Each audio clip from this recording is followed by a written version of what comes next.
ఈరోజు జస్టిస్ గవాయిపై చెప్పు విసరడాన్ని ఖండిస్తూ ఏర్పాటు చేసిన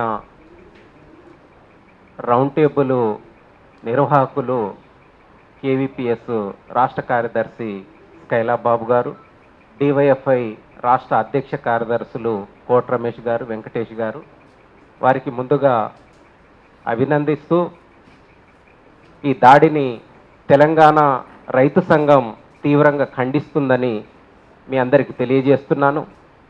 ఎందుకంటే మనం చూసినట్లయితే అక్కడ చెప్పు ఇసిరిన తర్వాత ఆయన మాట్లాడిండు ఏమని, సనాతనం గురించి ముందుకు తీసుకొచ్చారు. మనం గత 2-3 సంవత్సరాల నుంచి పరిశీలన చేస్తే ఇప్పుడు బీజేపీ అధికారంలోకి వచ్చి 11 సంవత్సరాలు అవుతా ఉంది. గతంలో వాళ్ళు హిందుత్వ అనే నినాదాన్ని ముందుకు తీసుకొచ్చేవాళ్ళు.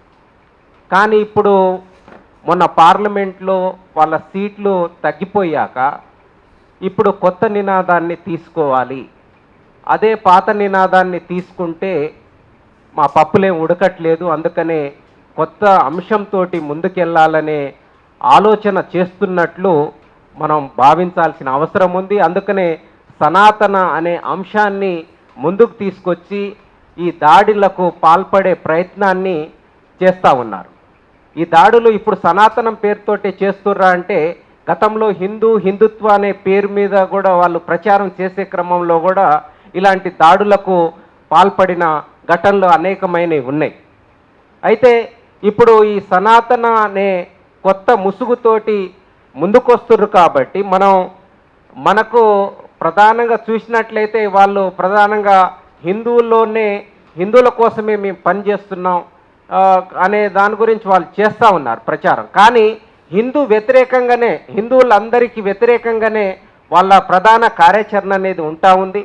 ప్రధానంగా దళితులు, గిరిజనులు, ఆదివాసులు, మహిళలు వీళ్ళకు వ్యతిరేకంగా వాళ్ళ కార్యాచరణ అనేది మనకు మొత్తం వాళ్ళ చరిత్రనంతా చూస్తే, అంటే ఆర్ఎస్ఎస్ చరిత్రనంతా మనం చూసినట్లయితే వాళ్ళ కార్యాచరణ ఈ విధంగానే కొనసాగుతున్న పరిస్థితి ఉంది.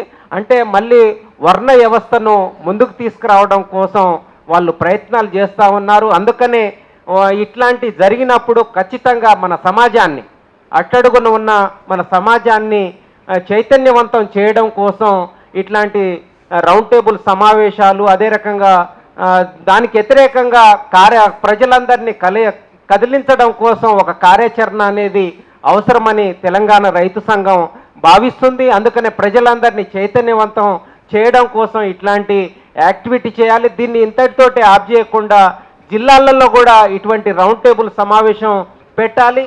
ఇటువంటి జరిగిన దాడిని ఖండిస్తూ ప్రజలందరినీ చైతన్యవంతం చేయడం కోసం కేవీపీఎస్, డివైఎఫ్ఐ పూనుకుంటారని తెలియజేస్తూ నాకు మాట్లాడడానికి అవకాశం ఇచ్చినందుకు ధన్యవాదాలు తెలియజేస్తూ ముగిస్తున్నాను. థ్యాంక్ యూ మిత్రులు.